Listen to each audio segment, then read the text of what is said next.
Sir నమస్కారం sir. నమస్తే. Sir Posani Krishna Murali గారు రీసెంట్‌గా అరెస్ట్ అయ్యారు. అయితే దానికి సంబంధించిన ఒక రిమాండ్ రిపోర్ట్ మనకు బయటకొచ్చింది సార్. ఆ రిమాండ్ రిపోర్ట్‌లో కొన్ని సంచలన విషయాలున్నాయని చెప్పేసి మొత్తం కూడా కథనాలు ప్రచారం అవుతున్నాయి. అంటే పోసాని సజ్జల్ని ఇరికించేశాడు. అంటే ఈయన ఇటువంటి కామెంట్స్ చేయడానికి పర్మిషన్ సజ్జలనే ఇచ్చాడు.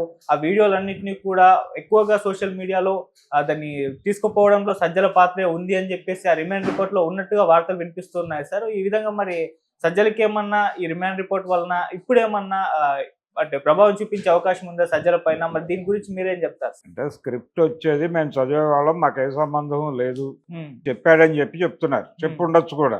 ఓకే. ఆయన అండర్‌టేకింగ్ కూడా రాసిస్తాడు కావాలంటే. హ్మ్. ఎవరు? పోసాని. ఎందుకంటే ఆయన సరెండర్ మూడ్‌లో ఉన్నాడు. సరెండర్ మూడ్‌లో ఉన్నటువంటి వాటి మీదకి అంటే జగన్మోహన్ రెడ్డి గారు వారి సతీమణికి ఫోన్ చేయటం, అలాగే పొన్నవోలు సుధాకర్ రెడ్డి వచ్చి ఈ కేసుకు సంబంధించి ఆర్గ్యుమెంట్ వినిపించటం, ఇవి కూడా బహుశా పోసానికి ఇంటర్నల్‌గా ఇష్టం ఉండుండకపోవచ్చు. ఇవి అనివార్యంగా జరిగిపోయినటువంటి వ్యవహారాలుగా భావిస్తూ ఉండుంటాడు ఆయన. హ్మ్.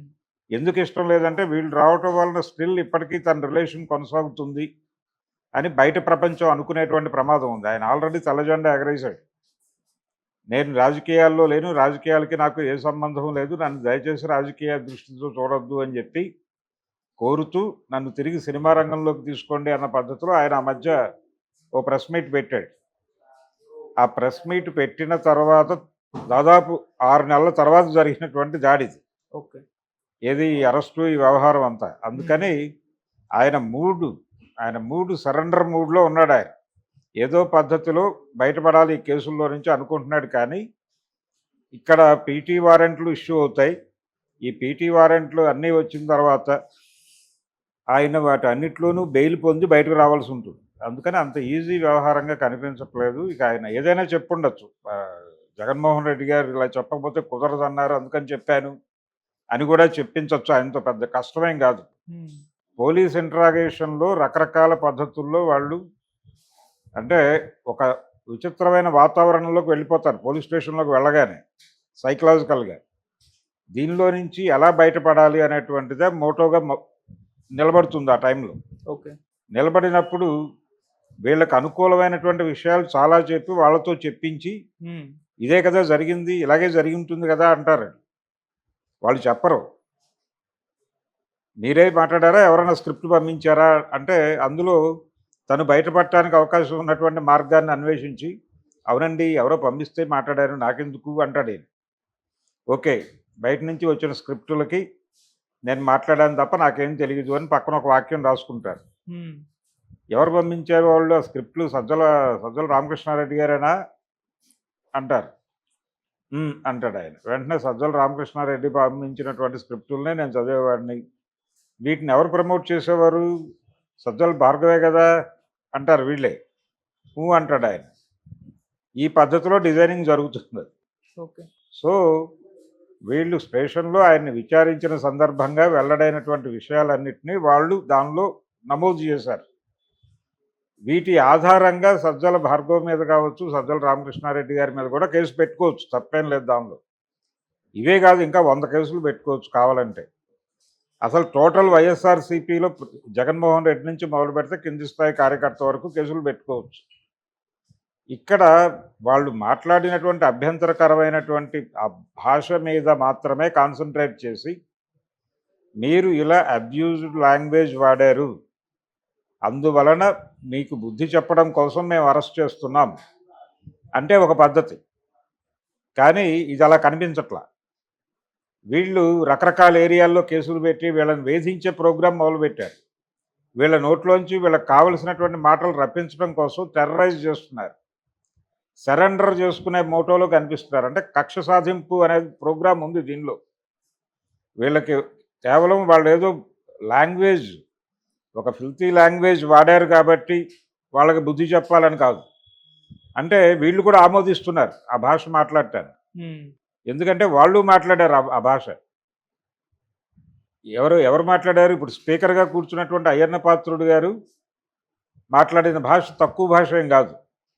వారిని కూడా జైల్లో పెట్టి ఈ లెవెల్లో 28 పోలీస్ స్టేషన్లలో కేసులు పెట్టి విచారించదగ్గ లెవెల్లో ఆయన మాట్లాడారు. వారు మాత్రమే కాదు చాలామంది ప్రసంగించారు ఈ పద్ధతిలో.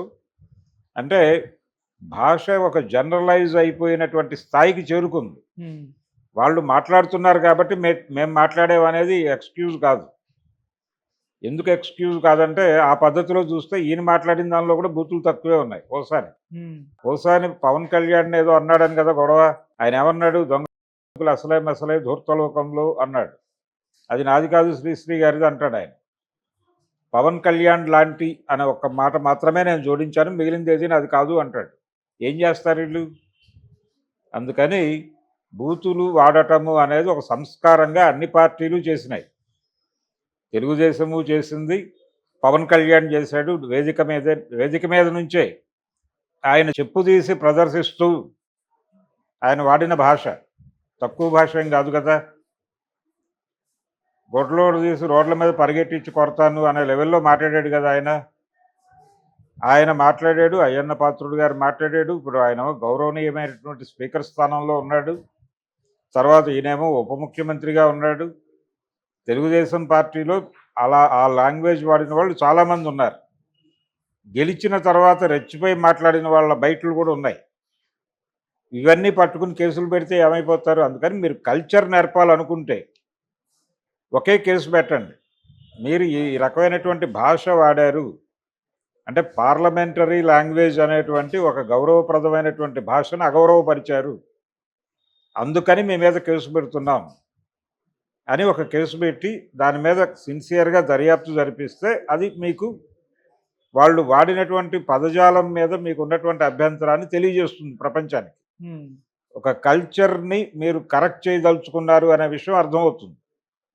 అదే సమయంలో తమ పార్టీ నుంచి కూడా ఇలాంటి భాష వాడిన వాళ్ళకి హెచ్చరిక కలిగిస్తూ వాళ్ళ మీద కూడా కేసులు పెట్టండి. అవి కూడా అవైలబుల్గానే ఉన్నాయి కదా ఇంటర్నెట్లో. అయ్యన్న పాత్రుడు గారు వాడిన భాష అవైలబుల్గానే ఉంది కదా. అవును. వాళ్ళ మీద కూడా కేసులు పెట్టేస్తే అక్కడికి సమన్యాయం జరిగినట్టుగా ఒక కల్చర్ని ప్రమోట్ చేస్తున్న గొప్ప పార్టీగా తెలుగుదేశం పార్టీ చరిత్రలో నిలబడిపోతుంది. అలా కాకుండా మేము వీళ్ళు వాడినటువంటి భాష అంటే అరెస్టులు కక్ష సాధింపు అంటే అరెస్టులు కక్ష సాధింపు కాదు. అవి వాళ్ళు వాడినటువంటి భాషకి అలాగే వాళ్ళు పర్సనల్ లెవెల్లో వెళ్ళిపోయారు. పర్సనల్ లెవెల్లో వెళ్ళారు, అందుకని కేసులు పెడుతున్నాం అంటున్నారు. వెళ్ళారు, పర్సనల్ లెవెల్లో వెళ్ళిన మాట వాస్తవమే. వీళ్ళు పర్సనల్ లెవెల్లో వెళ్ళారు. వీళ్ళు కూడా పర్సనల్ లెవెల్లోకి వెళ్ళారు అని చెప్పడానికి వైఎస్ భారతి గారి మీద కూడా కామెంట్స్ చేశారు వీళ్ళు ఇటు నుంచి. అవి కూడా ఉన్నాయి లైవ్లోనే. హ్మ్. మరి మీరు వెళ్ళారు కదా పర్సనల్ లెవెల్కి. ఆ పర్సనల్ లెవెల్లో మీరు స్కిట్లు కూడా చేశారు. స్కిట్లు చేశారు, మీ వందిమాగదులు సినిమాలు తీశారు. మరి వాళ్ళందరినీ ఎందుకు ఎక్స్క్యూజ్ చేస్తున్నారు మీరు? మీరు ఒక కల్చర్ని ప్రమోట్ చేయాలనుకుంటే. అందుకని ఇవన్నీ పిచ్చి మాటలు. ఇది ప్యూర్ కక్ష సాధింపు ప్రోగ్రామే. అందులో భాగంగానే ఒక్కొక్కడి మీద 7-8 కేసులు పెట్టేస్తున్నారు. మీ చావు మీరు చావండి అంటున్నారు. హ్మ్. ఇప్పుడు వంగవీటి రంగా గారి మరణానంతరం జరిగినటువంటి ఆ విధ్వంసానికి సంబంధించి అనేక మంది మీద కేసులు పెట్టారు. ఆ తర్వాత ఎప్పుడో చెన్నారెడ్డి గారి ప్రభుత్వం వచ్చిన తర్వాత ఆ కేసులన్నీ రద్దు చేశారు.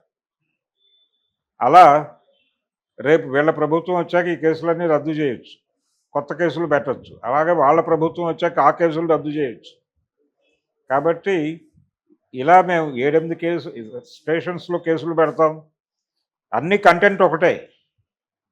ఇదే లాంగ్వేజ్కి ఆయన పవన్ కళ్యాణ్ని తిట్టిన మాటకే 7-8 స్టేషన్స్లో కేసులు నమోదవుతాయి. హ్మ్. ఆయన లోకేష్ గురించి మాట్లాడిన దానికే ఒక 7-8 స్టేషన్లలో కేసులు బుక్ అవుతాయి. ఏమైపోవాలి వీళ్ళ జీవితం? వాటి చుట్టూ 4 కోర్టుల్లో వాయిదాలకు జరగడంతో జీవితం అయిపోతుంది. అందుకని అలా హెరాస్మెంట్ ప్రోగ్రాంలో భాగంగానే కేసులు పెడుతున్నారు.